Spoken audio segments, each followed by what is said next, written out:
அஸ்ஸலாமு அலைக்கும். நான் ஒரு ஆட்டிறைச்சி வியாபாரிங்க. சீசன்றதுனால கிடாக்கள் வெட்ட போகிறோம். அப்போ ஒரு சில வீட்டில் என்ன பண்ணுறாங்க, அந்த நரம்பு அந்த விரையை வந்து தனியாக வாங்கி வச்சுக்கிறாங்க. அப்போ மாற்று முதல் சகோதரர்கள் வருவாங்க, அம்மா பூ அப்படின்னு வருவாங்க, அவங்களுக்கு எடுத்து பையில் போட்டு கொடுத்துருவாங்க.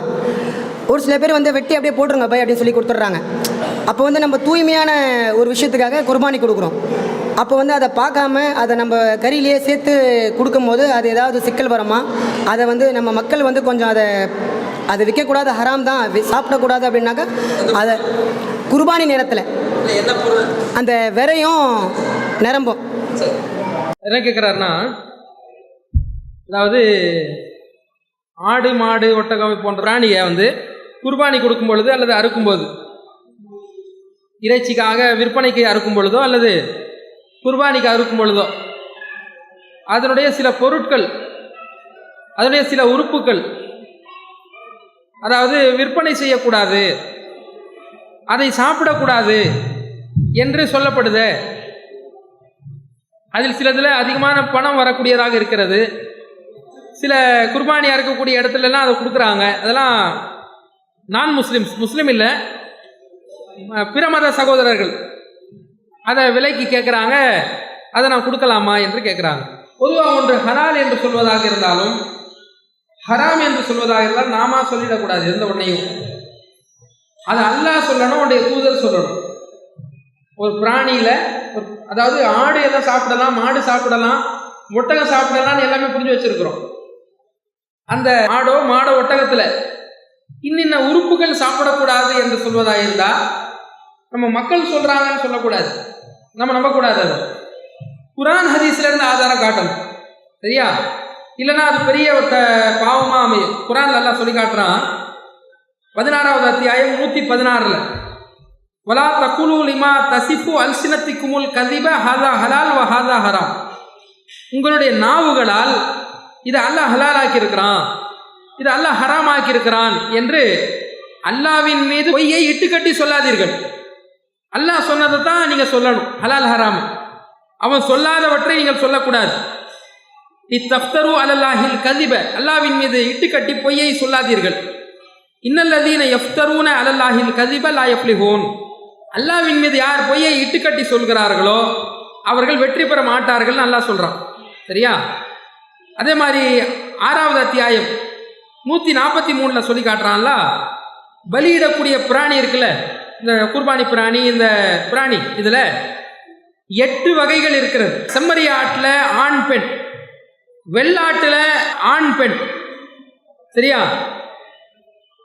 எதை அல்லாஹ் ரப்புல் ஆலமீன் உங்களுக்கு தடுத்திருக்கிறான் என்று அல்லாஹ் ரப்புல் ஆலமீன் கேட்கிறான். பெண் பிராணிகளை எல்லாம் தடுத்திருக்கிறானா அல்லது ஆண் பிராணிகளை தடுத்திருக்கிறானா, கருவில் உள்ளவற்றை எதை தடுத்திருக்கிறானான்னு அல்லாஹ் ரப்புல் ஆலமீன் என்ன செய்கிறான்? வெள்ளாடு, அந்த ஆண் பெண் எல்லாம் சேர்த்து சொல்கிறான். அல்லாஹ் தடுக்காத எந்த ஒன்றை நீங்கள் ஹராமாக்கிடாதீங்க என்று சொல்லி காட்டுறான்ல. இப்போ பிராணியில் இன்னொரு சட்டமும் இருக்கு. ஆடு ஹலால் தான், மாடு ஹலால் தான், ஒட்டகம் ஹலால் தான். தானாக செத்து போனால் அது ஹராம் ஆயிரும். தானாக செத்து போச்சுன்னு வைங்க, அது அல்லாஹ் சொல்கிறான் அது ஹராம் தான். இன்னமல் மைத்தத்து வத்தமு வலஹமல் ஹின்சீர். தானாக செத்து போனது, ரத்தம், பன்றி இறைச்சி, இதெல்லாம் ஹராம்னு நல்லா என்ன செய்கிறான், சொல்கிறான். அப்போது தானாக செத்து போனது ஹராம். உயிரோடு இருக்கக்கூடிய ஒரு பிராணியை பிஸ்மில்லாஹி அல்லாஹ் அக்பர் அறுக்கிறோம், தபஹு செய்கிறோம் என்றால் அதில் உள்ள பிராணிகள் இருக்கக்கூடியதில் சாப்பிடக்கூடாது என்று நமக்கு சொல்லப்பட்டது. ரத்தம் சாப்பிடக்கூடாது. ரத்தம் இருக்கா இல்லையா? அல்லாஹ் சொல்கிறான் வத்தம், ரத்தம் அல்லாஹ் உங்களுக்கு ஹராமாக்கி இருக்கான்னு சொல்கிறான் அல்லாஹ். ரத்தம் நமக்கு ஹராம் தான்.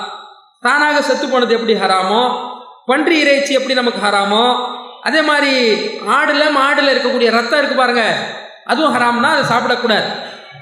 எதை சாப்பிடக்கூடாதோ அது விற்பனையும் செய்யக்கூடாது. எதை சாப்பிடக்கூடாது என்று நம்ம மார்க்கம் சொல்கிறதோ அது என்ன செய்யக்கூடாது, விற்பனையும் செய்யக்கூடாது. ரசூலுல்லாஹ் சொன்னாங்க, யூதர்களுக்கு அல்லாஹ் கொழுப்பை தடை செய்திருந்தான். அதை அவர்கள் உருக்கி கப்பல்களுக்கு பயன்படுத்தினார்கள். அதனால் அல்லாஹ்வுடைய சாபத்திற்கு உள்ளானார்கள் அல்லாஹ் சொல்கிறான் அல்லாஹ். அதனால் எதை உண்ணக்கூடாது என்று அல்லாஹ்வால் தடுக்கப்பட்டதோ அதை வேற பயன்பாட்டுக்கு பயன்படுத்திக்கலாம், அதை விற்கலாம் என்று என்ன செய்யக்கூடாது, நாம் செய்யக்கூடாது. அது ஹராம் நம்ம மார்க்கத்தில்.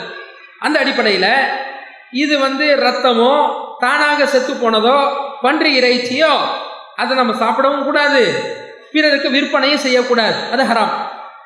இது ஒரு முதல் விஷயம். ரெண்டாவது, மற்ற சகோதரர் மற்ற பகுதியை சொன்னார்ல, அந்த பித்தப்பை வேற போன்ற பல பகுதியில் அவர் சொன்னார், அந்த பிராணியினுடைய உடலில் இருக்கக்கூடியது. இதெல்லாம் அல்லாஹ்வோ அவருடைய தூதரோ ஹராமே ஆக்காத விஷயம். அதை தாராளமாக உட்கொள்ளக்கூடிய வாய்ப்பு இருக்கக்கூடியவர்கள் உட்கொள்ளலாம். உட்கொள்ள முடியாத சில தோல் மாதிரி பொருட்கள், அதை வேற பயன்பாட்டுக்கு பயன்படுத்தக்கூடிய பொருட்கள் இருக்குமானால் அதை தாராளமாக விற்பனை செய்து கொள்ளலாம். அதெல்லாம் மதுஹபு என்ற போர்வையில் இருக்கக்கூடிய சில பேர் என்ன செய்கிறாங்க, இந்த விரையை சாப்பிடக்கூடாது, இந்த மற்ற பொருட்கள்லாம் சாப்பிடக்கூடாது என்று சில பேர்கள்லாம் குறிப்பிட்டு எழுதி வச்சிருக்கிறாங்க மதுஹப் நூட்களில். அதெல்லாம் குர்ஆன் ஹதீஸுடைய எந்த ஆதாரமும் கிடையாது. அதற்கெல்லாம் ரத்தத்தை தவிர்த்து மற்ற எல்லா பொருட்களும் சாப்பிடுவதோ அதை விற்பனை செய்வதோ மார்க்கத்தில் எந்த தடையும் இல்லை என்பதுதான் அதற்குண்டான பதில்.